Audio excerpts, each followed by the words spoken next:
Shalom Bapak Ibu, selamat pagi. Shalom Bapak Ibu. Apa kabarnya? Saya diberkati, kamu diberkati, kita semua diberkati sekali lagi. Apa kabarnya Bapak Ibu? Saya diberkati, kamu diberkati, kita semua diberkati. Mari pagi hari ini kita menyiapkan hati kita untuk kembali kita memuji dan memuliakan nama Tuhan. Mari kita satukan hati kita di dalam doa. Tuhan, terima kasih buat pagi hari ini. Kami bersyukur Tuhan buat setiap kasih-Mu yang tidak pernah berhenti dalam kehidupan kami. Kami bersyukur buat setiap anugerah-Mu, perlindungan-Mu yang tidak pernah terputus dalam kehidupan kami. Engkau Allah yang hidup, Engkau Allah yang ajaib, Engkau Allah yang dahsyat. Pagi hari ini kami menyiapkan hati kami untuk kami memuji, memuliakan nama-Mu. Mari Bapa, Engkau hadir di tempat ini, memulihkan kami, menjamah kami. Di dalam hadirat-Mu kami merasakan ketenangan. Dalam hadirat-Mu ada sukacita. Dalam hadirat-Mu ada damai sejahtera. Terima kasih Bapa, terima kasih. Kami berdoa buat setiap umat-Mu yang dalam perjalanan. Tuntun mereka dan tibakan mereka di tempat ini tak kurang satu apapun. Kami menyerahkan ibadah kami pagi hari ini Tuhan, dari awal, pertengahan, hingga akhirnya. Dalam nama Tuhan Yesus. Haleluya. Amin. Bapak Ibu, tidak ada kasih yang dimiliki seperti kasih Tuhan Yesus. Amin. Dia memiliki kasih yang besar atas kehidupan saya dan Bapak Ibu. Dia rela dikorbankan mati atas setiap dosa kita. Pagi hari ini mari membawa hatimu, bawa hidup, bahwa kasih Tuhan itu selama-lamanya dan Dia setia sampai akhir. Kasih Allahku sungguh tak terukur.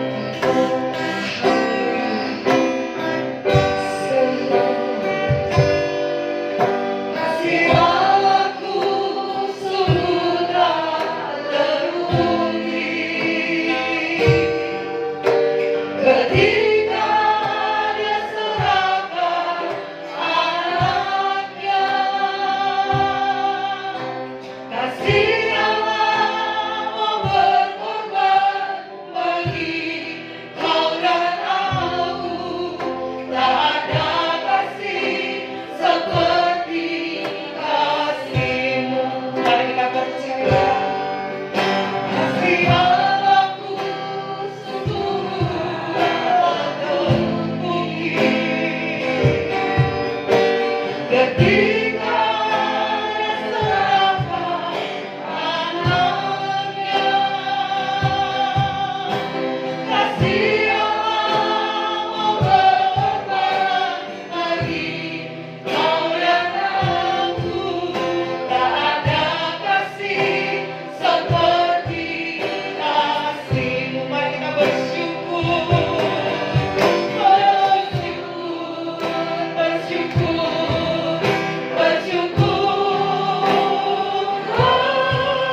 kami akan meninggikan nama-Mu, sebab Engkau ajaib dalam hidup kami. Haleluya, amin. Bapak Ibu, mari berikan senyummu kanan kiri, biarpun Bapak Ibu memakai masker. Katakan sama-sama dengan tangan begini, Tuhan Yesus memberkati semuanya. Berarti yang memuji Tuhan yang berluar ibadah kita. Haleluya. Kasih yang begitu besar, yang lebih kuat dari dosa. Mari kita teruskan bagi Allah kita. Haleluya. Kasih yang begitu besar, lebih kuat dari dosa. Amin. Kasih yang menemukanku. Amin. Selamatkan dan pulihkanku. Naikkan syukurku, ku naikkan syukurku. Ku tak akan berhenti memuji, meninggikan nama-Mu selalu, menari, memuliakan-Mu. Amin. Dibebaskan, dibangkitkan, hidup yang baru dan kini hanya untuk-Mu.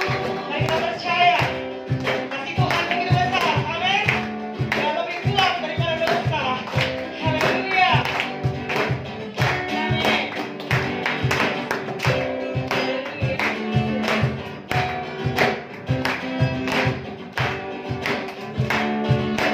Mari katakan bersama-sama.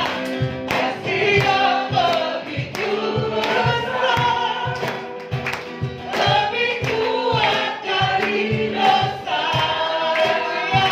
Kasih yang menemukanku. Amin. Selamatkan dan pulihkanku. Naikkan syukurku, ku naikkan syukurku. Mari menari putra kita.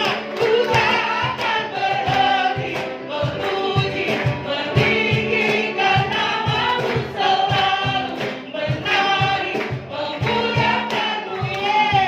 Dibebaskan, dibangkitkan, hidup yang baru dan kini hanya untuk-Mu. Bapak Ibu mau menari buat Allah kita? Mau menari buat Allah kita? Coba lihat kanan kirinya kalau nggak menari. Menari buat Allah kita. Menari buat Allah kita semuanya. Amin. Haleluya. Berikan kemuliaan sekali buat Allah kita. Haleluya. Ku tak akan berhenti memuji, meninggikan nama-Mu selalu, menari, memuliakan-Mu. Dibebaskan, dibangkitkan, hidup yang baru dan kini hanya untuk-Mu. Haleluya. Mari menari buat Allah kita. Menari, memuji, meninggikan nama-Mu selalu, menari, memuliakan-Mu. Dibebaskan, dibebaskan, dibangkitkan, hidup yang baru dan kini hanya untuk-Mu. Haleluya. Menari, memuji, meninggikan nama-Mu selalu, menari, memuliakan. Dibebaskan, dibebaskan, dibangkitkan, hidup yang baru dan kini hanya untuk-Mu. Hidup yang baru dan kini hanya untuk-Mu. Hidup yang baru dan kini hanya untuk-Mu. Haleluya, haleluya. Kita kasih kembali Bapak Ibu Saudara. Terpujilah nama Tuhan Allah yang hidup. Amin. Seberapa banyak saudara yang merasakan kebaikan Tuhan? Amin. Seberapa banyak Tuhan saudara yang merasakan kedahsyatan Tuhan? Amin. Haleluya. Mari kita percaya pengorbanan Tuhan sangat mahal dalam kehidupan kita. Seringkali kita mendukakan hati Tuhan tanpa kita sadari. Seringkali kita melukai hati Tuhan tanpa kita sadari. Tetapi Tuhan yang kita miliki, Dia tetap menunggu kita. Tuhan yang kita miliki tetap merangkul kita. Tuhan yang kita miliki tetap mengedangkan tangannya atas kehidupan kita. Terlalu besar pengorbanannya, terlalu mahal darahnya buat kita. Sebab itu, mari lebih lagi bawa hidupmu semakin dekat kepada Tuhan. Semakin engkau mencintai Tuhan, dan buang setiap hal yang tidak baik, buang setiap hal yang mendukakan hati Tuhan. Haleluya, Yesus. Haleluya, Yesus. Haleluya, glory. Terlalu besar kasih-Mu, Bapa, pengorbanan yang Kau berikan bagiku.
percaya kami.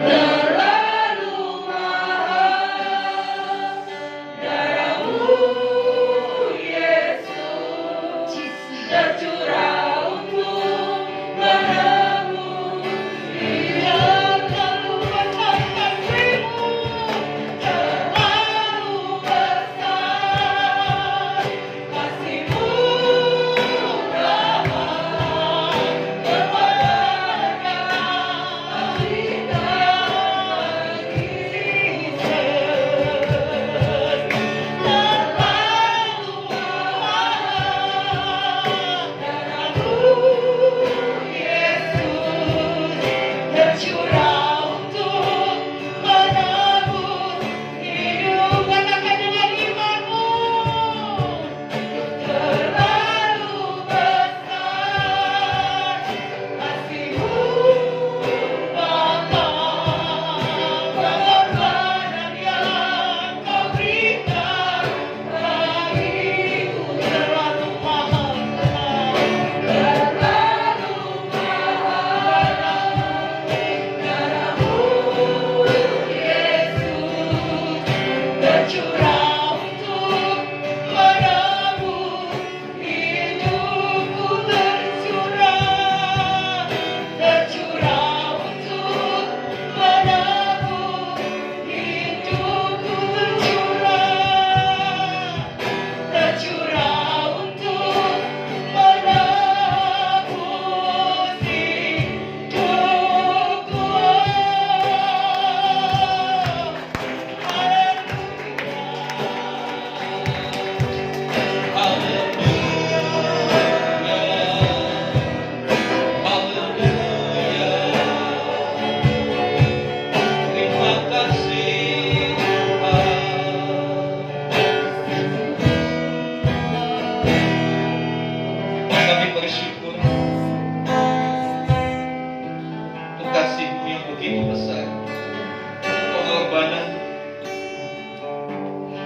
sehingga kami semua beroleh hidup,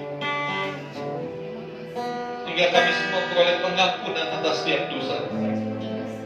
Sungguh terlalu mahal darah Tuhan Yesus. Biarlah kami menyadari hal itu, sehingga selanjutnya hidup kami bisa menyenangkan hati Tuhan.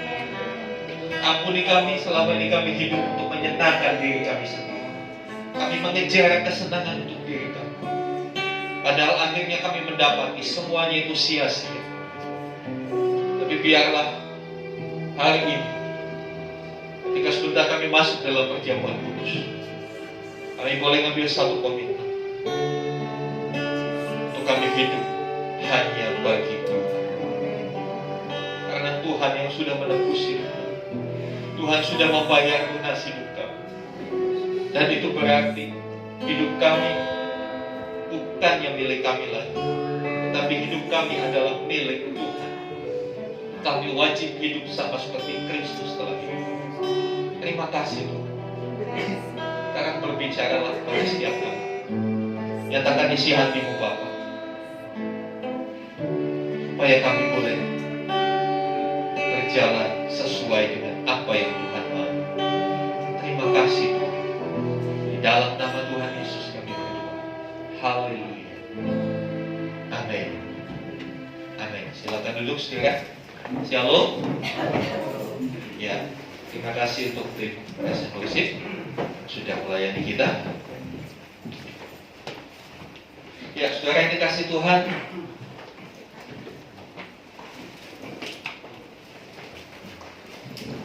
ketika kita menyadari bahwa hidup kita sudah ditebus oleh darahnya yang mahal, ketika kita menyadari bahwa hidup kita itu sebetulnya bukan punya kita lagi, maka pastinya fokus kita hanya tertuju pada Tuhan. Ya, hari ini kita akan belajar satu hal. Diberi judul waspadalah terhadap segala berhala. Kita baca 1 Yohanes 5 ayat yang ke-21.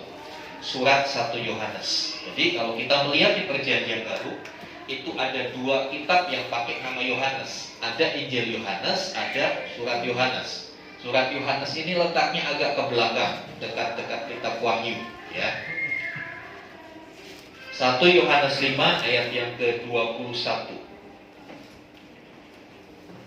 Kita baca bersama-sama. Sudah menemukan semua? Amin. Ya. Hitungan ketiga. 1, 2, 3. Anak-anakku, waspadalah terhadap segala berhala. Ya, ini ayat terakhir dari surat 1 Yohanes. Ya, sebelum kita melihat lebih dalam apa maksudnya waspada terhadap segala berhala. Saudara, surat Yohanes ini ditulis oleh Rasul Yohanes, salah satu dari 12 murid Tuhan. Ya, banyak para teolog mengatakan Yohanes ini disebut Rasul Kasih, karena setiap tulisannya banyak berbicara tentang kasih. Demikian yang menjadi tema utama di dalam surat 1 Yohanes itu, dia banyak bicara tentang kasih. Bagaimana kita mengalami kasih dari Bapa, ya. Nah, saudara dikasih Tuhan, sebagaimana surat, ya. Surat itu biasanya ada yang jelas, ada yang tulis, penulisnya siapa, begitu kan? Tapi surat juga biasanya ada si alamat, ditujukan kepada siapa surat ini. Ya, kalau saudara tulis surat sekarang udah mungkin nggak pernah lagi kita tulis surat. Ya. Kita ngetik gitu kan, kita ngetik di handphone. Ya, surat pada umumnya, ya, Bapak Ibu yang umur 30 tahun ke atas, 40 tahun ke atas pasti mengalami di surat-suratan sama sang mantan gitu ya. Surat pasti ditujukan kepada, ya, kalau suratnya resmi kepada yang terhormat begitu kan. Kalau suratnya kepada keluarga, kepada yang terkasih keluargaku, ya. Tetapi surat 1 Yohanes ini unik, karena kalau kita membaca di awal surat ini biasanya disebut dari Rasul Paulus kepada jemaat di Korintus, yaitu surat Korintus. Tapi surat 1 Yohanes ini gak disebutkan alamatnya, tidak ditujukan kepada pribadi atau sekelompok orang. Jadi dengan kata lain, surat 1 Yohanes ini itu surat terbuka, atau kita kenal kalau sekarang edaran, surat edaran, ya, surat edaran. Ya, biasanya di lingkungan di RT atau RW ada surat edaran. Bapak Ibu, tolong besok pagi kerja bakti. Ya, itu surat edaran ditujukan kepada semua yang membaca. Dan ini surat modelnya seperti itu, surat edaran untuk semua orang Kristen pada zaman itu yang berkesempatan membaca. Itu tujuannya, ya, itu alamatnya, ya. Nah, yang menarik dari ayat ini ayat terakhir, boleh dibilang satu closingnya dari sebuah surat.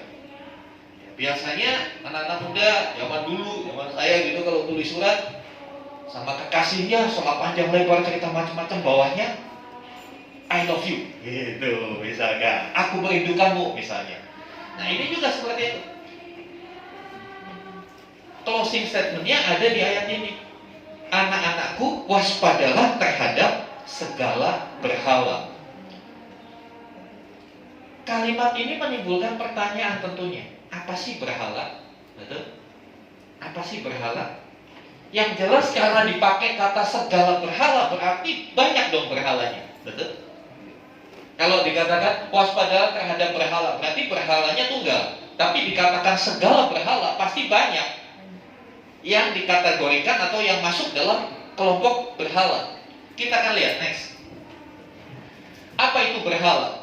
Dalam Kamus Besar Bahasa Indonesia KBBI itu disebutkan berhala itu patung dewa atau segala sesuatu yang didewakan, disembah, dipuja, baik berupa makhluk atau benda. Jadi Kamus Bahasa Indonesia memberikan definisi ada dua, ada patung, ada bentuknya benda yang disembah, ya, yang didewakan, dipuja, bentuknya benda. Tapi ada definisi lain, yaitu sesuatu. Sesuatu itu bisa benda, bisa sebuah sifat, sebuah kecenderungan manusia. Ya.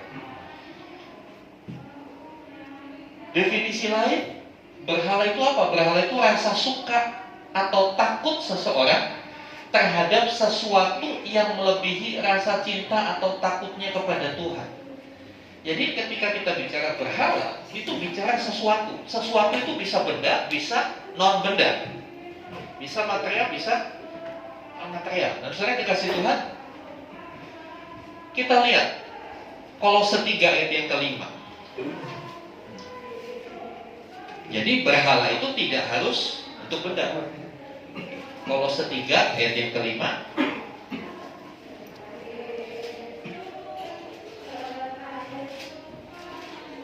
Firman Tuhan berkata begini, saudara. Karena itu matikanlah dalam dirimu segala sesuatu yang duniawi, yaitu percabulan, kenajisan, hawa nafsu, nafsu jahat, dan juga keserakahan. Perhatikan selanjutnya, yang sama dengan penyembahan berhala. Jadi pengertian berhala tidak melulu benda. Tadi coba di slide pertama, ya, yang di sebelah sana patung. Oh, itu kita udah tahu. Kalau saudara dia ngajak nyembah patung, saya yakin gak akan pernah mau. Betul? Ngapain? Gitu kan? Itu sudah jelas-jelas berhala. Bentuk apapun patung itu yang disembah, ya. Tapi kalau sebelah sini berbeda. Kita nggak akan bilang yang di sebelah kiri itu berhala. Di situ ada rumah, ya, ada batangan emas, ada kursi kekuasaan. Kadang-kadang kita berpikir berhala itu hanya yang di sebelah kanan sana. Patung, oh itu udah lolos saya dari hal itu. Tapi ternyata ketika kita belajar firman Tuhan lebih lanjut, Rasul Paulus berbicara kepada jemaat di Kolose. Dia katakan, matikanlah dalam dirimu segala sesuatu yang duniawi, percabulan, kenajisan, hawa nafsu, nafsu jahat, segala keserakahan. Itu sama dengan penyembahan berhala. Kita nggak nyembah yang di sana, loh, saudara. Tapi kalau di dalam diri kita masih ada sifat-sifat duniawi yang belum dimatikan, itu dikategorikan sama dengan penyembahan berhala. Makanya Rasul Yohanes juga bilang, waspadalah terhadap segala berhala.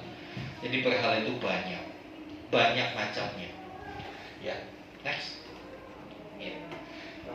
Percabulan, kenajisan, hawa nafsu, nafsu jahat, keserakahan sama dengan penyembahan berhala. Jadi kalau masih ada hal-hal ini dalam diri kita sudah terlibat di dalam penyembahan berhala. Itu kata firman Tuhan, bukan kata saya. Yang terakhir ini kadang-kadang kita nggak sadar, kalau kita serakah saja itu sama dengan penyembahan berhala, saudara. Kalau kita serakah, uang banyak meninggalkan segala sesuatu demi uang dan uang, itu sama dengan penyembahan berhala. Next, ya. Kalau yang patung itu berhala zaman dulu, tapi sekarang ada yang namanya berhala modern. Ya. Saya mau bagikan ini supaya kita paham. Ternyata tanpa sadar kita terlibat dalam penyembahan berhala. Mungkin kita bilang, enggak Pak, saya nggak pernah sembah patung. Bapak mulai periksa rumah saya nggak ada patungnya. Oke, saya percaya. Tapi ternyata definisi berhala tidak sesempit itu. Ada berhala-berhala modern yang harus kita tinggalkan. Yang pertama, ada yang namanya materialisme. Materialisme ini sudah ada sejak abad-abad pertengahan, abad-abad awal. Bahkan ketika Perjanjian Baru ditulis, badai materialisme sudah terjadi di dunia pada masa itu. Apa aja yang termasuk materialisme? Jelas, cinta uang. Materialisme adalah faham atau pemikiran atau anggapan yang berpikir bahwa materi itu segala sesuatunya. Materi itu segalanya. Kita nggak akan bisa hidup kalau nggak ada materi. Yang termasuk di dalamnya cinta uang. Kemudian apa lagi? Hedonisme. Hedonisme itu faham ya, mencari kesenangan. Ya kita hidup ya harus puas. Ngapain susah-susah? Nikmatin aja, puas. Hari Minggu libur ya udah bangun siang aja, ngapain bangun pagi-pagi? Kan libur, santai. Nikmatin dong hidup ini. Hidup cuma sekali. Itu paham hedonisme. Apa yang kamu mau, kamu lakukan. Peduli amat dengan norma, peduli amat dengan agama. Yang penting kamu suka, kamu lakukan. Banyak orang yang seperti itu dalam praktek kehidupan sehari-hari. Kemudian yang termasuk dalam ini juga rasionalisme. Apa rasionalisme? Faham atau anggapan yang beranggapan bahwa rasio itu segalanya. Sehingga dari faham rasionalisme muncul hari-hari kita harus berpikir positif. Ya, kita harus berpikir positif. Pertanyaannya, apa yang jadi patokan sesuatu positif atau negatif? Kadang-kala kita terjebak dengan faham-faham dunia yang mengatakan kita harus berpikir positif. Pertanyaan saya, positifnya patokannya apa? Kalau patokan atau ukuran sesuatu itu positif atau negatif itu anggapan orang, kita terjebak dalam faham ini. Positif negatifnya, tolak ukurnya adalah firman Tuhan. Amin. Tolak ukurnya firman Tuhan. Rasionalisme, segala sesuatu harus pakai pikiran. Wah, Alkitab ini nggak mungkin, nggak benar. Benar atau salah diukur pakai rasio manusia. Pertanyaannya, sanggupkah rasio manusia menyelami Allah yang tidak terbatas? Ada limitnya. Pemikiran manusia itu ada limitnya. Sementara Allah, Tuhan, itu unlimited, tidak terbatas. Kita tidak akan pernah bisa menjangkau Allah yang tidak terbatas dengan segala keterbatasan pemikiran kita.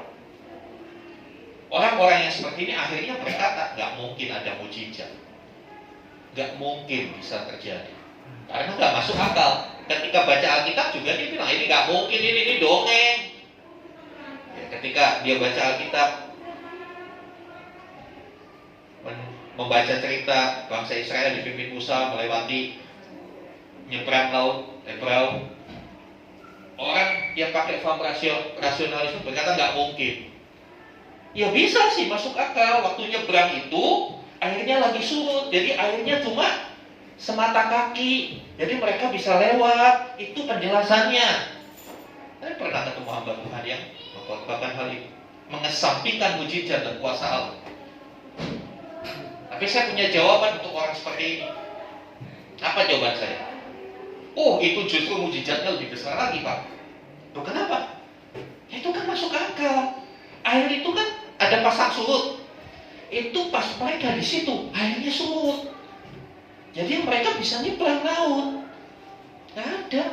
Selesai. Ya itu justru mujizatnya di situ. Saya bilang, loh kenapa? Coba baca cerita selanjutnya. Setelah orang Israel nyebrang, orang Mesir kan ngejar, ya kan? Orang Mesir ngejar, tiba-tiba mereka katanya tenggelam. Nah itu mujizatnya. Masa tenggelam di air yang semata kaki? Tadi kan Bapak bilang katanya mereka bisa lewat karena semata kaki. Tapi kisah itu gak berhenti dari sampai di situ. Ada cerita lanjutannya. Orang Mesir ngejar, lalu tiba-tiba mereka tenggelam.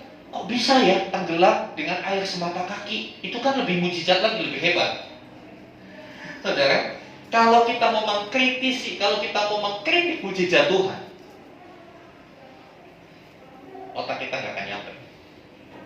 Karena dia Allah yang maha tidak terbatas. Amin. Ini berhala modern. Hari-hari ini perkembangan ilmu pengetahuan membuat manusia mengesampingkan yang namanya mujizat. Tapi di tempat ini saya mau katakan, mujizat masih ada. Amin. Dan mujizat itu nyata. Engkau yang perlu mujizat, datang kepada Tuhan karena dia sumber mujizat itu. Selanjutnya dalam materialisme ada yang namanya konsumerisme. Ini sedang berkembang hari-hari ini. Budaya konsumerisme, budaya konsumsi, konsumtif.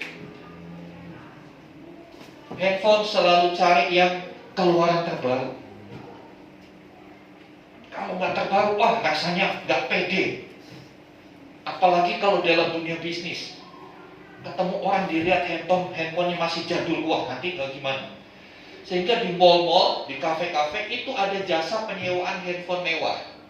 Kalau saudara belum punya Apple yang seri terbaru, mau ketemu klien, wah saya handphonenya jadul, Handphonenya Xiaomi, bukan Xiaomi, Xiaomi kan? Wah, ini nanti nggak dipercaya orang. Saudara bisa ada jasa nyewa per jam berapa puluh ribu. Bisa pegang Apple terbaru sehingga dilihat orang, wah ini orang kaya. Sehingga banyak anggapan-anggapan yang berkata, ya itulah untuk menunjukkan jati diri kita, bahkan kadang-kala di lingkungan anak-anak Tuhan ada yang model begini. Beli barang harus yang branded. Ya memang semua barang branded, semua branded itu artinya pasti bermerek, ya kan? Tapi semua kan ada mereknya kan? Mau mereknya Udin atau apa pasti ada mereknya. Ya, saya tahu maksudnya branded itu yang mahal. Nah, ini kan budaya-budaya konsumtif. Maunya mengkonsumsi. Padahal saya bilang, jujur saya pernah dikasih sepatu harga 2 juta. Sama aja dibuat jalan, sama aja nggak ada bedanya, saudara. Dibuat jalan 4 kilo ya sama capeknya kaki, saudara. Tapi kadang-kadang orang pemikirannya seperti itu. Ingat, ini juga berhala. Karena untuk mengejar kepuasannya, dia melupakan segalanya. Untuk mengejar hasratnya, manusia akhirnya meninggalkan Tuhan. Selanjutnya, berhala modern, selanjutnya hobi. Lupa, hobi kan nggak salah. Iya, hobi nggak salah. Kalau hobi itu dilakukan pada porsinya. Ya. Hobi dapat menjadi berhala bila hobi mendominasi. Garis bawah itu, saya lupa kasih tebal di situ. Hobi dapat menjadi berhala bila hobi mendominasi waktu dan kewajiban kita kepada Tuhan dan keluarga. Banyak orang yang karena hobinya ninggalin keluarga, gak ngurus anak. Karena hobinya waktunya habis. Karena hobinya hal yang penting ditinggalkan. Kata mendominasi itu berarti menguasai. Ini berhala. Berhala modern. Hari-hari ini apa yang menjadi hobi saudara? Pikirkan, apakah itu mendominasi waktu? Mana lebih banyak, waktu untuk hobi atau waktu untuk baca Alkitab? Waktu untuk hobi atau waktu untuk doa? Apakah hidup kita ditentukan oleh hobi kita? Apakah ketika kita susah, hobi kita bisa menolong kita? Yang bisa menolong hanya Tuhan. Tapi kenapa Tuhan kita kesampingkan untuk hobi kita? Hobi tidak salah. Bagaimana kita menempatkan hobi pada porsinya? Ada orang yang hobinya sampai dilakukan berhari-hari meninggalkan keluarga. Ada orang-orang yang hobinya ya untuk memuaskan hobinya, untuk melakukan hobinya, dia spend a lot of money, dia habisi banyak uang. Saya pernah ketemu orang yang hobinya, maaf ya kalau yang di sini ada yang sama, saya tidak menyinggung, tapi hanya mengingatkan. Saya pernah ketemu anak muda, hobinya koleksi sepatu. Saya lihat sepatunya 5 lemari, saudara. Dari yang nggak ada haknya sampai haknya 1 jengkal, 5 lemari. Saya tanya sama dia, kamu kalau pakai sepatu cuma sepasang kan? Iya. Dan ini buat apa? Ya senang aja Pak, beli Pak. 5 lemari, padahal rumah aja ngontrak, saudara. Itu kalau dijual semua bisa buat beli rumah. Hobi itu seperti itu, mendominasi, menguasai. Sehingga kebutuhan-kebutuhan yang lain yang lebih penting dikesampingkan demi hobi. Ini berhala, saudara. Jadi silakan saudara setelah ibadah hari ini pikirkan, apa hobi-hobi yang sudah menjadi berhala dalam hidup kita. Peringatan Tuhan jelas, waspada terhadap segala berhala. Berhala itu banyak, gak cuma satu. Ya. Kalau suami istri mau berdiskusi, nanti pulang dari tempat ini silakan lanjut berdiskusi.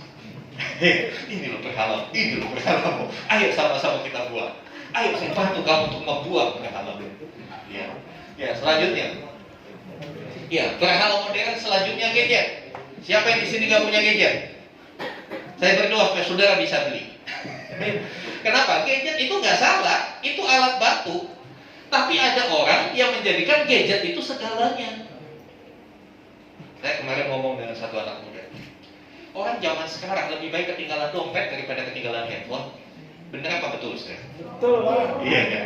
Karena apa? Ketinggalan handphone nggak bisa ngomong sama orang lain. Kalau ada handphone nggak bisa, dompet nggak bisa dipakai ngomong. Halo, nggak bisa lihat. Fungsinya dompet untuk simpen duit, buat bayar. Tapi sekarang handphone pun bisa buat bayar kan? Hal itu yang akhirnya membuat manusia punya ketergantungan dengan barang itu. Ketergantungan sekali. Ya, ketika kita menggunakan gadget, sekali lagi, berhala itu sifatnya mendominasi. Kalau kita menggunakan gadget, mendominasi waktu kita, maka gadget sudah jadi berhala. Mendominasi waktu dalam pengertian, akhirnya waktu itu tidak jadi waktu yang produktif. Hanya waste time, hanya menghabiskan waktu tanpa guna. Ada beberapa orang, ada beberapa profesi, pekerjaan yang memang berhubungan dengan gadget. Contohnya ahli IT, ya memang dia akan berhubungan dengan gadget. Itu tidak dikategorikan berhala. Yang dimaksud gadget sebagai berhala, ketika gadget itu menguasai seluruh kehidupan kita, sehingga kehidupan kita tidak produktif, kehidupan kita akhirnya tidak jadi berkat, kehidupan kita akhirnya melupakan Tuhan. Saya juga pakai gadget. Waktu saya cari gambar-gambar ini, saya pakai gadget. Gadgetnya tidak salah. Jadi jangan, saya tidak nyuruh saudara setelah ibadah ini, ayo gadgetnya semua dibuang ke tong sampah. Enggak. Gunakanlah gadget dengan bijaksana. Gunakanlah gadget sesuai dengan peruntukannya.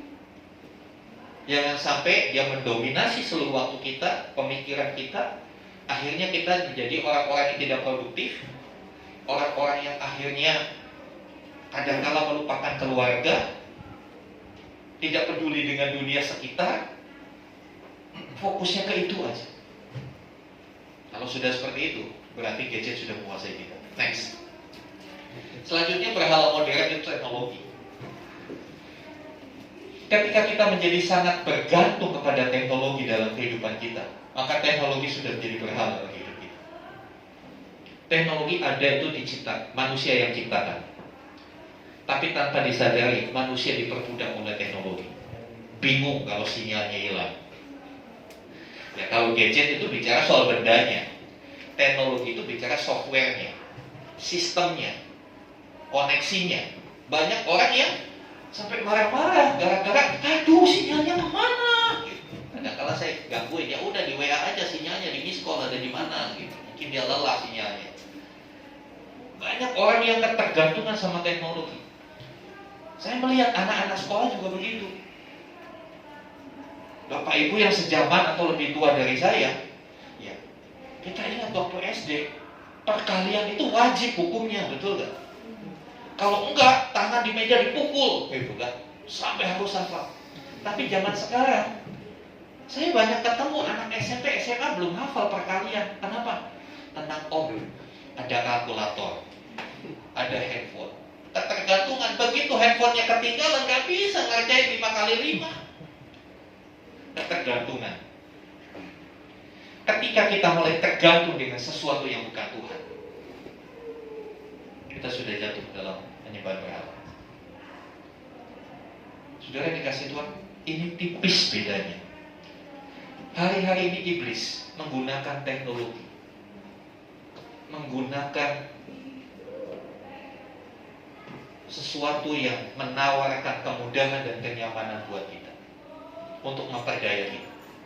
Iblis nggak datang lagi sebagai kuntilanak, saudara. Nggak datang sebagai genderuwo yang nakut-nakutin, gitu, enggak. Itu udah jadul, udah terlalu jadul, udah nggak laku itu. Kan dia tawarkan berhala-berhala modern yang tanpa kita sadar menyeret kita meninggalkan Tuhan, menyeret kita mencintai dunia. Next. Iya. Mengapa kita harus waspada? Yang pertama, kita baca 1 Yohanes 5 ayat 19. Masih di surat 1 Yohanes tadi. Ayat sebelumnya ada satu informasi yang menarik untuk kita perhatikan. 1 Yohanes 5 ayat 19. Demikian firman Tuhan. Kita tahu bahwa kita berasal dari Allah. Kita sudah ditebus, dikatakan kita berasal dari Allah. Perhatikan, dan seluruh dunia berada di bawah kuasa Si jahat. Seluruh dunia berada di bawah kuasa si jahat. Pengertiannya apa? Kuasa jahat itu sudah mempengaruhi seluruh dunia. Ini surat ini ditulis kurang lebih 2000 tahun yang lalu, dan itu masih relevan sampai hari ini. Masih sesuai dengan zaman kita sekarang. Dunia di bawah kekuasaan si jahat. Jadi di balik berhala ada si jahat. Di balik berhala ada iblis. Iblis menggunakan berbagai hal di dunia untuk menjebak kita, yang pada akhirnya kita jatuh dalam dosa penyembahan berhala. Ada yang terjebak dalam hobi, ada yang terjebak dengan materialistis, uang, pokoknya segala sesuatu uang. Uang, pokoknya uang Pak, cuan Pak, harus cuan. Sebetulnya ketika pandemi berlangsung, saya suka katakan, pandemi ini membuktikan bahwa uang bukan segalanya. Buktinya banyak orang yang uangnya melimpah, tidak tertolong juga di saat COVID. Uang itu bukan segalanya. Tapi masih ada aja orang yang orientasinya hanya uang, yang dipikirannya hanya uang. Saya mau katakan, uang bukan segalanya. Uang hanya alat bantu dalam kehidupan kita. Bukan uang yang jahat, tapi bagaimana kita mengelola keuangan itu yang kadang-kala membuat kita jatuh dalam berbagai kesusahan. Banyak orang yang tidak bijaksana dalam mengelola uang. Akhirnya kesusahan pun datang. Firman Tuhan bilang, cinta uang akar segala kejahatan. Saya suka bilang, kenapa sih Tuhan gak boleh kita cinta uang? Tahu gak saudara? Kenapa Tuhan melarang kita cinta uang? Karena uang gak pernah cinta saudara. Jadi bertepuk sebelah tangan. Sakitnya tuh di sini kalau bertepuk sebelah tangan. Ya, yang senyum-senyum pernah merasakan tuh bertepuk sebelah tangan. Gak enak saudara. Uang gak pernah cinta kita. Tuhan yang lebih dulu mencintai kita. Kadang-kala kita yang mengabaikan cintanya Tuhan. Ingat, di balik berhala ada si jahat yang ingin menguasai kita, yang ingin menghancurkan kita.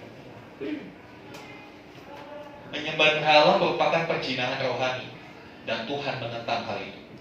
Yesaya 14 7-8. Yesaya 14. Ya, penyembahan berhala merupakan perjinahan rohani, menduakan Tuhan. Ya. Kalau saudara mengerti hal ini sesuatu yang sangat mengerikan.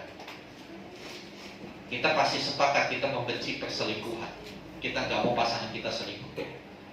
Tapi tanpa sadar kita selingkuh sama Tuhan. Tuhan kita selingkuhi. Kalau kita punya sesuatu yang kita pikirkan, kita renungkan lebih daripada Tuhan. Ya, Yesaya 14 ayat 7 dan 8. Demikian bunyi firman Tuhan. Karena setiap orang, baik dari kaum Israel maupun dari orang-orang asing yang tinggal di tengah-tengah Israel, yang menyimpang daripadaku dan menjunjung berhala-berhalanya dalam hatinya, dan menempatkan di hadapannya batu sandungan. Menjunjung dalam hatinya. Memang secara fisik tidak sujud menyembah batu, tapi dikatakan menjunjung dalam hatinya. Hatinya cenderung memikirkan, memfokuskan diri kepada berhala-berhala. Dikatakan, ya, yang menjatuhkan diri ke dalam kesalahan lalu datang menemui Nabi untuk meminta petunjuk daripadaku baginya. Aku Tuhan sendiri akan menjawab dia. Aku sendiri akan menentang orang itu, dan aku akan membuat dia menjadi lambang dan kiasan, dan melenyapkannya dari tengah-tengah umat. Dan kamu akan mengetahui bahwa akulah Tuhan. Tuhan sendiri akan menentang orang yang menyembah berhala. Jangan sampai kita menjadi orang yang ditentang Tuhan. Ditentang Tuhan berarti kita dalam posisi berseberangan dengan Tuhan, dalam posisi berseteru, bermusuhan dengan Tuhan. Cukup beranikah kita melawan Tuhan, saudara? Biarlah ini kita renungkan.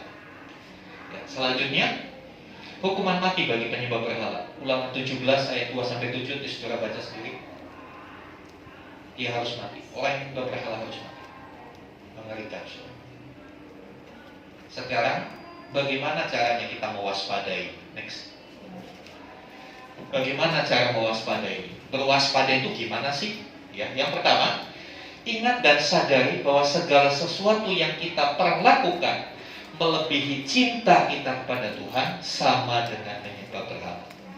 Ingat, sadar. Sekarang silakan bikin daftar dalam hidup. Apa-apa kira-kira yang kita perlakukan melebihi Tuhan? Kita kejar, kita investasikan waktu, bahkan kita investasikan uang kita yang lebih daripada Tuhan. Ada orang yang hobinya kuliner. Saya pernah ketemu orang yang hobinya kuliner, ngeri banget. Hanya untuk makan, dia pergi ke Semarang, balik lagi ke sini, hanya untuk makan di sana terus balik lagi. Wah, itu super banget itu. Mainlah berjam-jam hanya untuk makan. Saya tanya, sampai sini lapar lagi nggak Pak? Oh enggak Pak, aman Pak. Karena saya bungkus juga, bawa pulang bungkus. Jadi kalau lapar lagi makan lagi di sini. Ada orang-orang yang seperti itu. Saya cuma mau bilang, makanan itu enaknya cuma sejengkal, saudara. Cuma di area mulut doang enaknya. Kalau udah masuk, saudara, kenyangnya makan capcay sama kenyangnya makan mendoan sama kenyangnya, saudara. Apalagi mohon maaf yang dikeluarkan bentuknya sama. Apapun yang masuk keluarnya bentuknya sama. Yang gak enak, yang membedakan cuma sejengkal. Tapi untuk sejengkal ini orang bela-belain,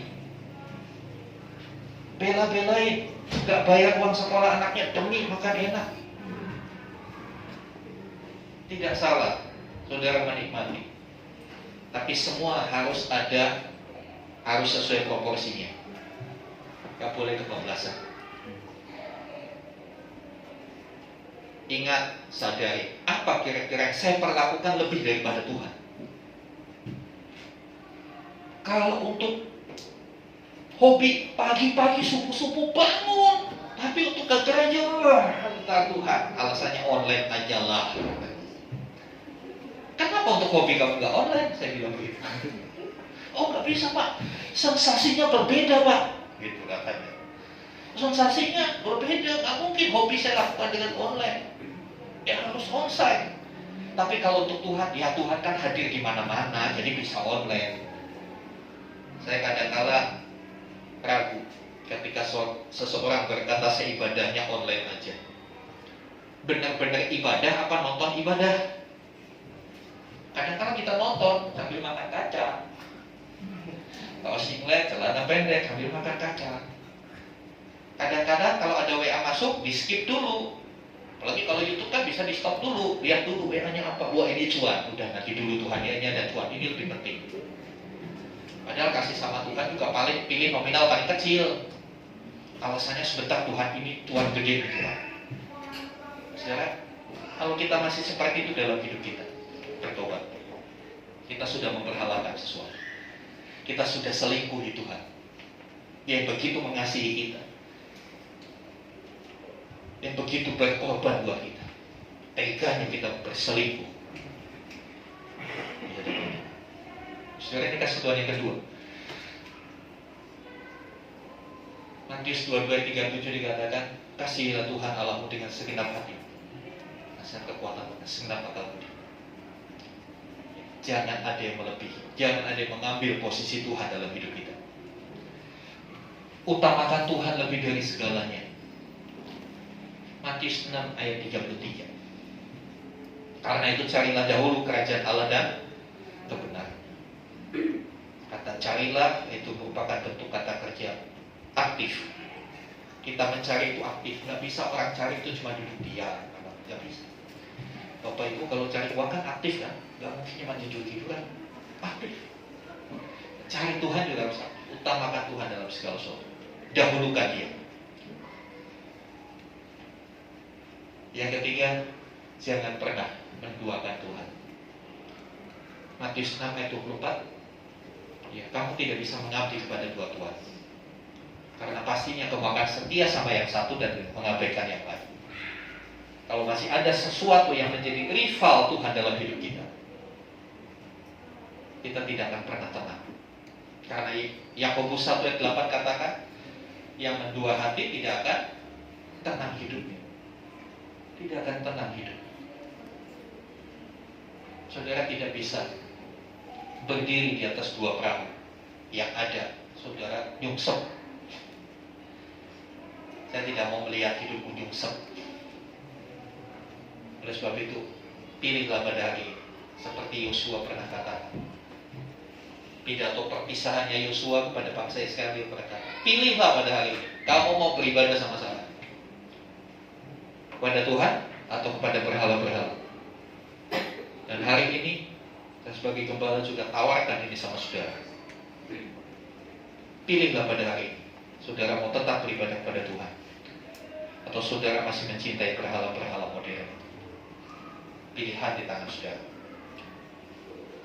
Jangankan saya, Tuhan aja nggak bisa paksa. Tuhan kasih pilihan. Tapi tentunya setiap pilihan ada konsekuensi. Ya kan? Ada konsekuensi. Kalau saudara milih untuk makan bakso dengan pedas level 12, ya tahu konsekuensinya. Kalau beberapa jam kemudian saudara akan bolak-balik ke toilet, tahu konsekuensinya. Kadang-kadang kita tahu konsekuensinya, tapi istilahnya kapok lobo katanya. Orang kapok lobo itu pedas, nggak mau lagi. Aku udah lewat itu, coba lagi. Seringkali kan hidup kita begitu. Kita anggap remeh Tuhan. Saya cuma mau kasih tahu. Nggak ada yang tahu kapan kita bakal dipanggil Tuhan. Nggak ada yang tahu. Kapanpun itu hak prerogatifnya Tuhan. Kita nggak bisa intervensi. Makanya seringkali saya katakan kehidupan ini seperti orang antri. Menghadapi kematian itu seperti orang antri. Antri tapi nggak dapat nomor. Kalau saudara antri di bank itu kan dapat nomor ya, nomor berapa. Tapi antri menghadapi kematian nggak dikasih nomor. Tiba-tiba dipanggil. Masalahnya siapkah ketika Tuhan memanggil kita? Kapan?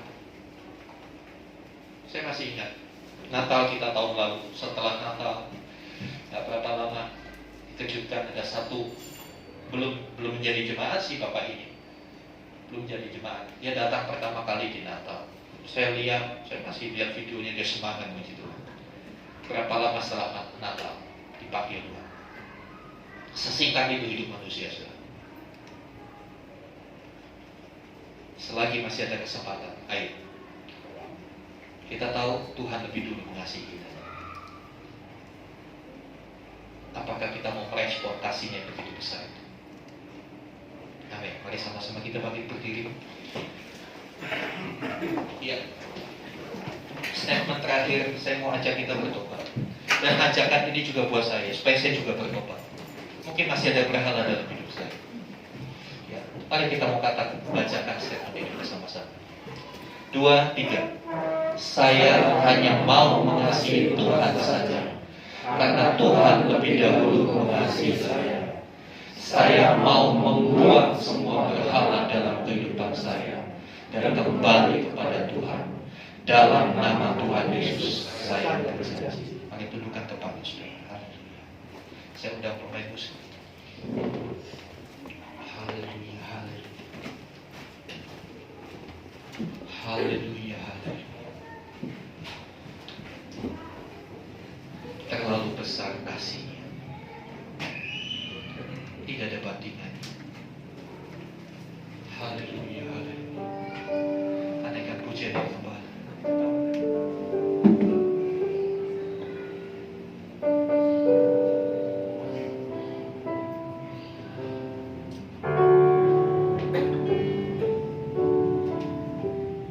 Kita mau katakan terlalu besar kasih Bapa.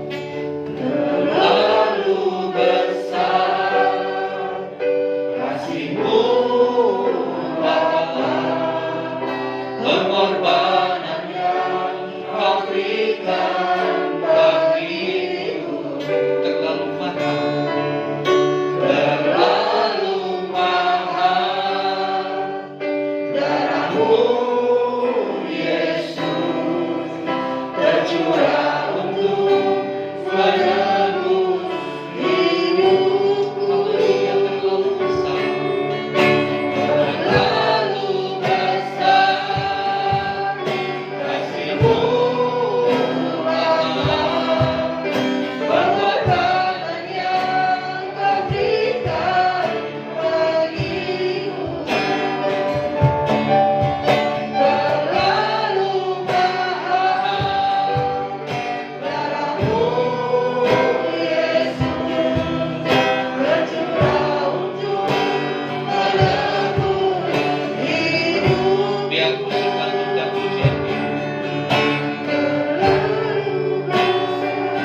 Dia lakukan itu bukan karena kita punya sesuatu, bukan karena kebaikan, bukan karena prestasi kita. Pengorbanannya dilakukan hanya karena Dia mengasihi kita. Karena Bapa tidak mau kehilangan kita. Jangan sampai tubuh kita ada di gereja, tapi hati dan pikiran kita memikirkan hal yang lain. Ada begitu banyak berhala modern. Dari hal yang paling sederhana, games misalnya. Tidak salah main game, tapi kalau game mendominasi hidup, itu sama dengan penyembahan berhala.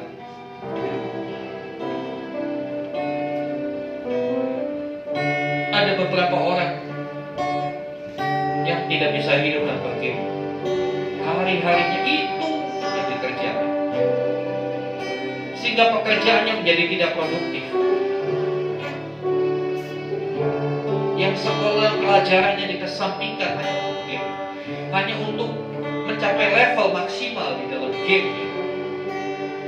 Saudara dengar baik, kalau sesuatu itu sudah mulai mendominasi hidup, sudah mulai menguasai hidup lebih daripada Tuhan, lepaskan, buang itu. Itu adalah berhala. Haleluya. Itu adalah jerat iblis yang ingin memisahkan kita dari kasih Kristus, yang membuat kita tertarik kepada yang bukan Tuhan. Padahal semuanya itu tidak pernah bisa menyelamatkan kita. Hanya karya Kristuslah yang telah tuntas menyelamatkan. Aneka pujian ini telah kulihat bukti kasih. Bukti kasih-Mu. Amin.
dengan kenikmatan dunia. Jangan pernah tukar, karena darahnya itu telah menebus saya dan saudara. Materi, hobi, teknologi, gadget tidak akan pernah bisa menyelamatkan kita. Hanya darah Kristus yang telah dicurahkan untuk menebus kita. Karena materi darah itu kita memiliki hak penuh untuk masuk dalam kerajaan kekal. Apa yang ada di dunia, materi, akan lenyap bersama dengan dunia ini. Tidak akan pernah bisa kita bawa ketika ajal kita datang. Tapi percaya kita kepada Kristus, itu yang membawa kita sampai kepada kekekalan.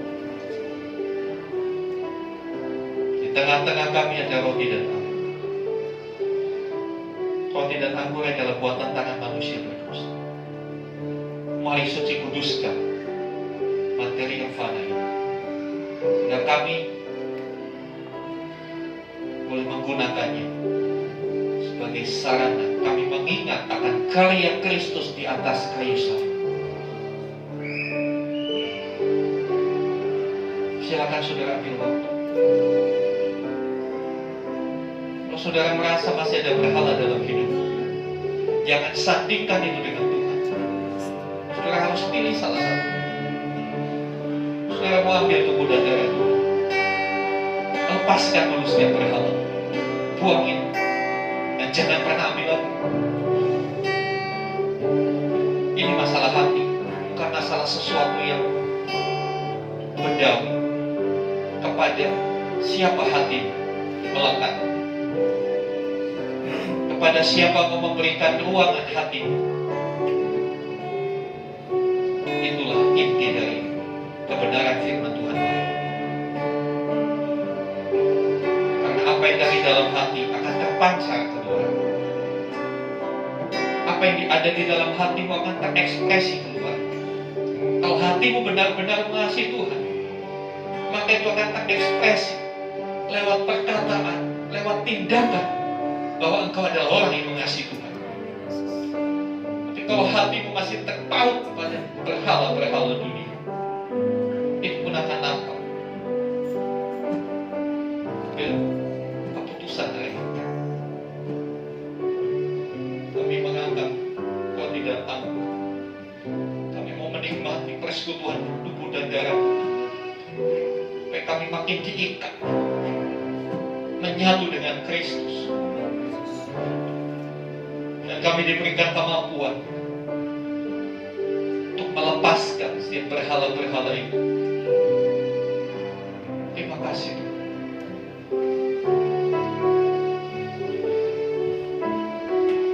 Perjamuan kudus adalah bagi orang yang sudah dewasa. Dewasa dalam pengertian kau bertanggung jawab atas pilihan.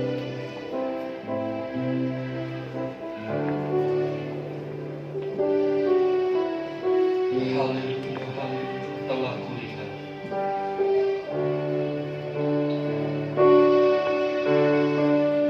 Telah kulihat bukti kasih-Mu, Kau menderita gantikanku. Dengan darah-Mu Kau telah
Di dalam roti yang saudara terima, ada tertulis ayat firman Tuhan. Biarlah ini menjadi rema. Sebelum saudara angkat roti, baca itu. Biarlah itu menjadi kekuatan buat kita yang sedang lemah, penghiburan buat kita yang susah, teguran apabila kita mulai menyimpang. Haleluya, haleluya. Mari kita angkat roti tinggi dari kepala kita. Haleluya, haleluya. Tubuhnya sudah dipecah-pecahkan, sudah dihancurkan di atas kayu salib, hanya untuk membuka jalan keselamatan buat saudara dan saya. Kasihnya begitu nyata, tidak perlu diragukan lagi. Haleluya, haleluya. Sebab itu dengarlah firman Tuhan. Sebab apa yang telah kuteruskan kepadamu, telah aku terima dari Tuhan, yaitu bahwa Tuhan Yesus pada malam waktu ia diserahkan mengambil roti, dan sesudah itu ia mengucap syukur atasnya, ia memecah-mecahkan dan berkata, inilah tubuhku yang diserahkan bagi kamu. Perbuatlah ini menjadi peringatan akan aku. Bukankah roti yang kita angkat adalah lambang persekutuan dengan tubuh Kristus? Amin. Di dalam nama Yesus mari kita makan.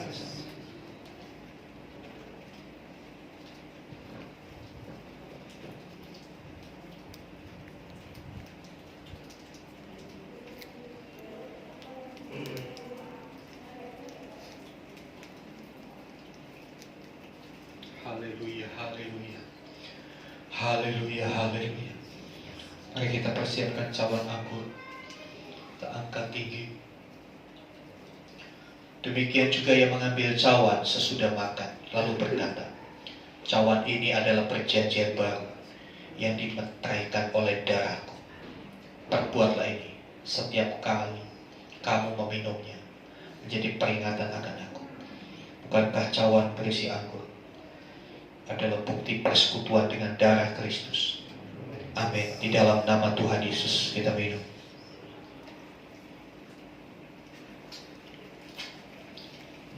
Haleluya, haleluya.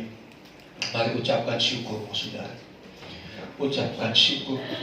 Haleluya, haleluya. Haleluya, haleluya. Haleluya, haleluya, haleluya. Dengan iman kami terima berkat dari perjamuan kudus. Biarlah kami senantiasa mengingat akan apa yang sudah Tuhan Yesus lakukan bagi kami. Suatu korban yang tidak terbanding, suatu korban yang begitu luar biasa, yang begitu mahal. Dan biarlah kami senantiasa hidup bagi Kristus. Kami terima berkat karya Kristus, karena kematian di atas Kristus, di atas kayu salib, bukan hanya untuk pengampunan dosa, tapi untuk mengangkat setiap kelemahan-kelemahan kami, untuk memulihkan setiap sakit penyakit kami. Sebab itu bila ada saudara yang mengalami sakit penyakit, dengan iman, letakkan tangan kananmu di bagian paling sakit. Kuasa karya Kristus akan mengerjakan mujizat. Karena sesungguhnya mujizat masih ada, dan mujizat itu nyata. Bapak hamba berdoa, umatmu yang dilanda sakit penyakit, yang dengan iman mereka meletakkan tangannya, melalui tangan mereka mengalir kuasa kesembuhan di dalam nama Tuhan Yesus. Setiap sakit penyakit disingkirkan dalam nama Tuhan Yesus. Setiap permasalahan di dalam sendi, otot, urat, sistem-sistem dalam tubuh jadi normal di dalam nama Tuhan Yesus. Karena kami percaya ketika Tuhan menciptakan kami, Engkau menciptakan kami sungguh amat baik. Dan biar itu Tuhan kerjakan kembali untuk setiap umat Tuhan di tempat ini. Kami percaya mujizat masih ada. Kami percaya mujizat itu nyata. Kami terima kesembuhan itu di dalam nama Tuhan Yesus. Lebih lagi, biarlah kami diberikan kekuatan, kesanggupan untuk membuang setiap berhala-berhala, untuk mengarahkan hati kami, pikiran kami, segenap hidup kami hanya bagi Tuhan. Terima kasih Tuhan. Terpuji nama. Di dalam nama Tuhan Yesus kami berdoa. Haleluya. Amin. Amin. Silakan duduk Bapak Ibu Saudara. Beberapa informasi. Iya. Seperti yang sudah disampaikan dalam grup WA, ya. Jadi mulai bulan Juli ini dan seterusnya ibadah kita mulai jam 9, hanya satu kali. Kali lagi mulai jam 9 hanya satu kali. Ya, supaya lebih efektif, lebih efisien semuanya. Ya itu saja. Ya. Nanti kalau ada perubahan, wah Pak, nggak cukup ini, makin banyak jiwa-jiwa. Nanti kita atur lagi ke depan. Sementara masih mencukupi, kita akan buat satu kali jam 9. Sekali lagi jam 9, ya. Kemudian informasi kedua, hari Jumat Komsel untuk minggu ini spesial event gabungan. Yang di Cikarang dan yang di KSP gabungan. Tempatnya di mana? Di gereja hari Jumat. Ya. Hari Jumat jam on time jam 7. Ya, supaya kerja bisa pulang. Nah, besoknya enggak merah juga, ya. Informasi selanjutnya setelah ibadah kaum wanita mohon tinggal sebentar di tempat ini. Ada informasi yang akan disampaikan oleh Ibu Gembala. Jadi semua yang merasa wanita jangan turun dulu, ya, setelah ibadah. Ada informasi yang akan disampaikan. Ya, saya kira itu. Sebelum kita menaikkan doa syafaat, saya atas nama Gembala dan seluruh jemaat GBT Impactful Community mau mengatakan Happy birthday, happy birthday, happy birthday, Oma.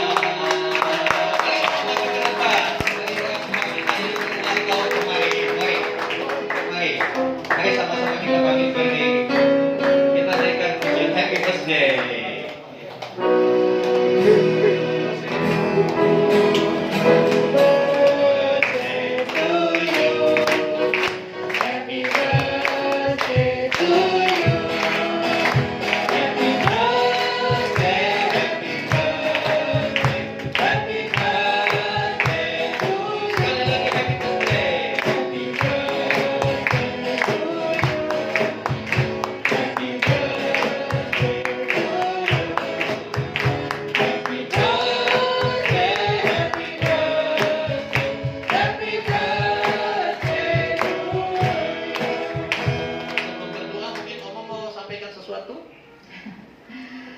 Sebenarnya kita sudah tua ya kan, tapi karena anak-anak ini jadi ya sudah kita umur kita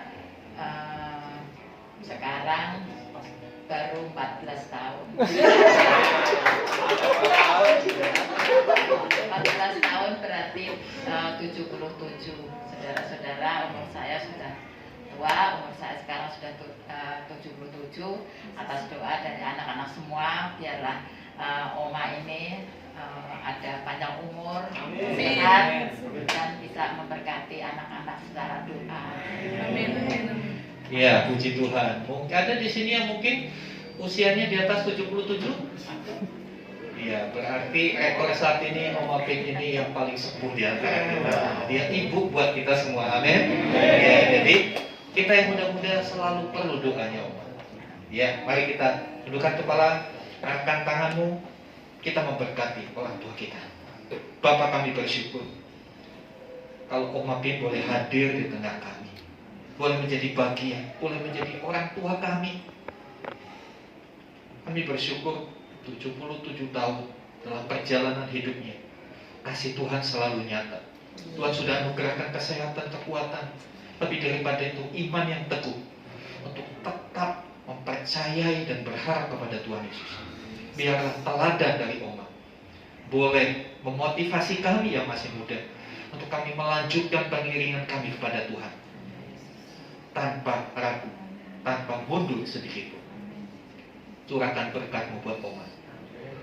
Kesehatan, kekuatan senantiasa Tuhan limpahkan. Kebijaksanaan. Biar Oma boleh menjadi tiang doa bagi setiap kami, bagi gereja ini. Karena kami tahu Tuhan mengasihi orang tua kami. Dan biar apapun yang dirindukan, apapun yang didoakan, Tuhan akan nyatakan dalam hidup. Terima kasih Tuhan. Di dalam nama Tuhan Yesus kami berdoa. Amin. Amin. Selamat ulang tahun.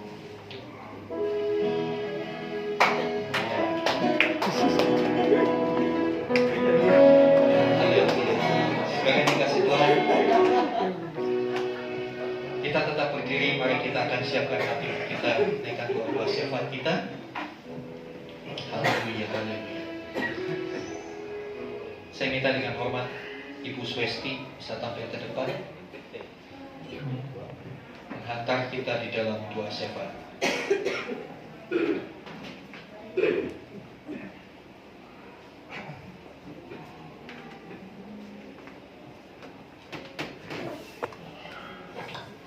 Mari jemaat Tuhan sama-sama kita berdoa.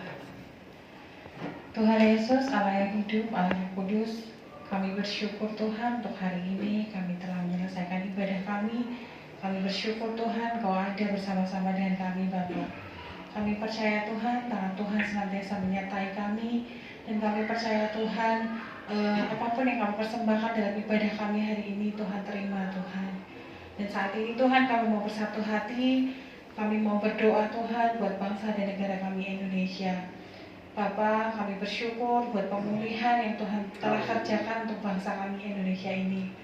Kami tahu Tuhan, Kau punya rencana yang indah, Kau punya rencana yang luar biasa atas bangsa kami Tuhan. Dan biarlah Tuhan, Kau kerjakan sesuatu yang besar melalui bangsa kami ini Tuhan. Kami percaya Tuhan, bangsa di mana kami berada ini Tuhan adalah bangsa kepunyaan-Mu Tuhan. Bangsa yang Kau berkati, bangsa yang Kau jagai Tuhan. Dan kami percaya Tuhan, bangsa kami ini Tuhan akan dipulihkan secara luar biasa oleh Tuhan. Dan kami mau melihat Tuhan, kemuliaan Tuhan dinyatakan atas bangsa kami Indonesia Bapa.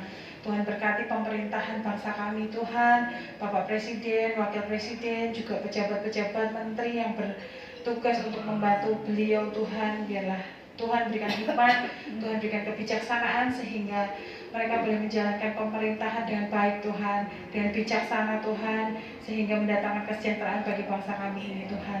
Juga pemulihan atas COVID Tuhan, kami bersyukur Tuhan, semuanya sudah berjalan dengan baik Tuhan. Terus kerjakan Tuhan sehingga kami boleh kembali normal Tuhan, kami boleh kembali hidup Tuhan dengan damai sejahtera Tuhan, tanpa ada kekhawatiran Tuhan. Dan kami berdoa Tuhan, biarlah Kau juga memberkati setiap pemerintahan di bawah mereka Tuhan, sehingga sampai ke bawah Tuhan, bangsa kami ini boleh menjadi bangsa yang boleh lebih sejahtera lagi Tuhan, lebih maju lagi Tuhan. Tempat di mana kami tinggal Tuhan, kami berkati. Tempat di mana bangsa kami ini Tuhan ada Tuhan, kami berkati di dalam nama Tuhan Yesus Tuhan. Dan biarlah Tuhan Kau juga memberkati kami Tuhan, gereja LGBT Impact Community ini Tuhan. Kami percaya Tuhan, Engkau yang membuat kami ada, bertumbuh dan berkembang di tempat ini. Kami percaya Engkau menyertai setiap langkah gereja ini Tuhan. Dan kami percaya Engkau menyediakan segala sesuatu yang diperlukan oleh gereja ini Bapa. Di dalam nama Tuhan Yesus, biarlah Tuhan gereja ini berdampak Tuhan buat orang-orang di sekitar kami. Biarlah gereja ini Tuhan menjadi jawaban Tuhan.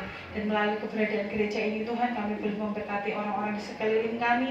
Dan kami boleh menjangkau banyak jiwa Tuhan. Kami boleh menyelamatkan banyak jiwa Tuhan untuk hormat kemuliaan-Mu saja Tuhan. Kami juga berdoa Tuhan buat Bapak Gembala, Bapak Obaja, Irawan Karyatri Tuhan bersama dengan istri dan anak-anaknya Tuhan, keluarganya Tuhan berkati. Biarlah pelayanan yang mereka kerjakan Tuhan berharga di mata-Mu Tuhan. Dan Kau memberkati kehidupan keluarga mereka, Kau memberkati mereka Tuhan, sehingga mereka tidak berkekurangan, mereka boleh hidup dalam kelimpahan anugerah dan berkat Tuhan senantiasa.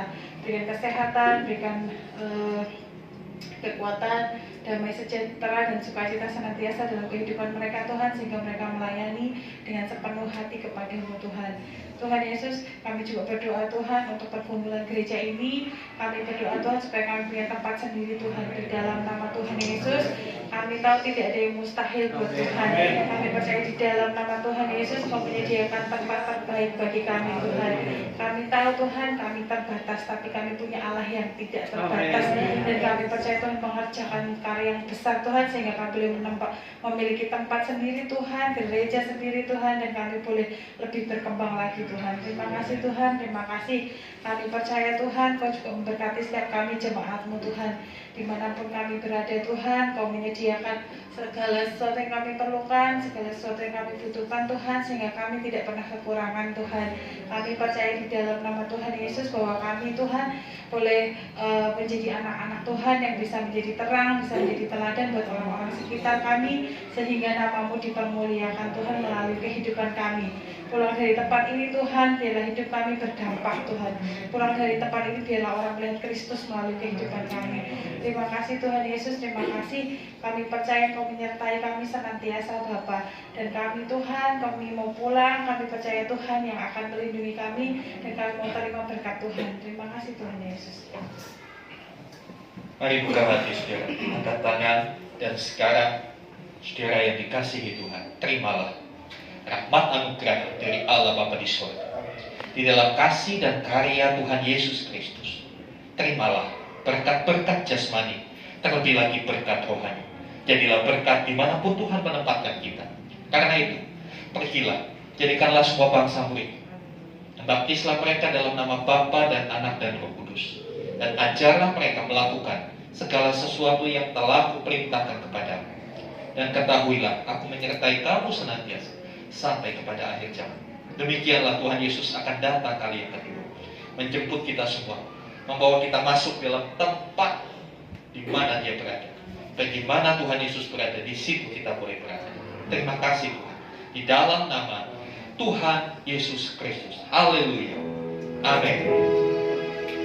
Kiranya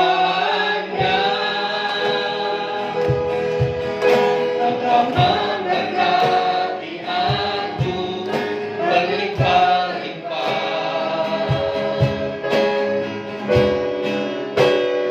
dan daerahku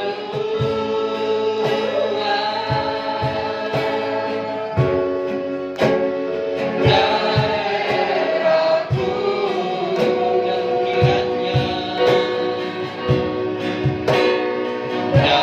kiranya